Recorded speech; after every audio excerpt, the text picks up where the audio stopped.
Hey everyone, কি খবৰ আপোনালোকৰ? So guys, আমি গৈছিলো ধেমাজিত শিশু সমাৰোহৰ কাৰণে আৰু তাৰে গাইছ কিছুমান মই ভিডিঅ' ক্লিপচাৰ আপোনালোকক দেখুৱালো।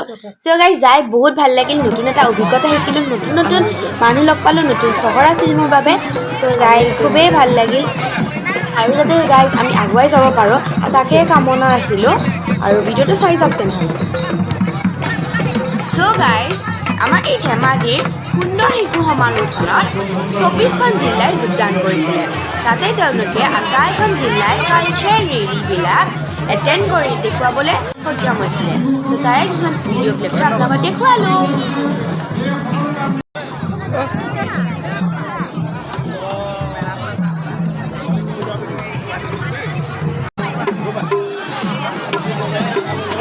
গাইজ, আজি এই কালচাৰেল ৰেলীটোত ময়ো যোগদান কৰিছিলোঁ আৰু বিভিন্ন জিলাৰ মানুহে নিজৰ ট্ৰেডিশ্যনবোৰ দেখাই গৈছিলোঁ।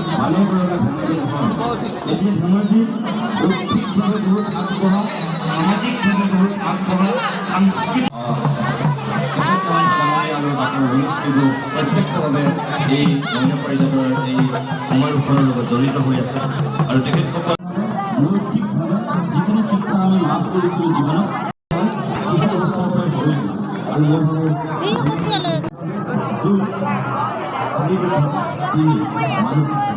এই তিনিটা যেতিয়া আগুৱাই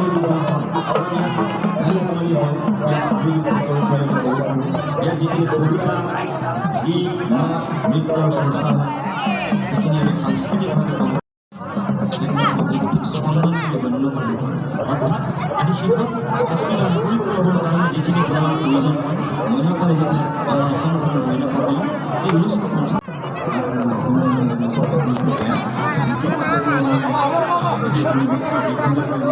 এয়া চিফ এডিটৰ হিচাপে নিতুমণি শইকীয়া ছাৰক মঞ্চত উদ্বোধক হিচাপে আমন্ত্ৰণ কৰিছিল।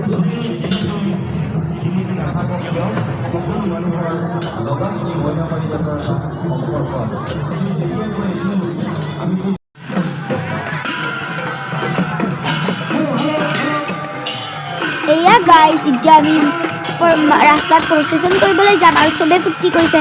চাওকচোন নানান জাতিয়ে কিমান কি ড্ৰেছ পোছাক কৰিছে আৰু আমাৰ যোনটো গ্ৰুপ হয় না তাতে এটা ভালো হৈছে। তাৰ কাৰণে মানে আমাৰ গোটেই যোনটো গ্ৰুপ নহয় একদম ফেমাছ হৈ গ'ল, একদম চবে মানে ৰাস্তাত তাকে ফটো তুলি দিছিল।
নিজৰ কালচাৰেল ৰেলীবোৰ কি ধুনীয়াকৈ সজাই উঠাইছে আৰু গাইজ মোৰে চাগে সৌভাগ্য যে মই ইমান ধুনীয়া কালচাৰেল ৰেলীত অংশগ্ৰহণ কৰিব ওলাইছোঁ, মানে পাৰিছোঁ। আৰু গাইজ চাওকচোন কি ধুনীয়াকৈ এয়া কইনা হৈছে আৰু দৰা হৈছে, কিছুমান বিহু নচনি হৈছে, তুলি কেতেকী মইনা চব হৈ গৈছে মানে। এয়া গাইজ আমি আমাৰ অসমীয়া সাংস্কৃতিক দেখাইছে আৰু গাইজ চবে নিজৰ কালচাৰেল ৰেলীবোৰ ইমান ধুনীয়াকৈ এয়া গাইজ মিচিং জাতিহঁতৰ অনুষ্ঠান আৰু গাইজ মোৰ হয় চবতকৈ মিচিং জাতিৰ যোনটো কাপোৰ হয় আৰু বড়ো চবতকৈ ভাল লাগিল আৰু এই বঙালী যোনটো ড্ৰেছ হয় নহয় মোৰ চবতকৈ ভাল লাগিল কাৰণ বঙালীৰ যোনবোৰ ড্ৰেছ হয় নহয় দুৰ্গা পূজাত পিন্ধি আমি নাচিব খুবেই ভাল লাগে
লগতে ধেমাজিবাসী আজি আমাৰ পৰা সহযোগিতা আগবঢ়ালে আমি কেতিয়া পাহৰিব নোৱাৰোঁ।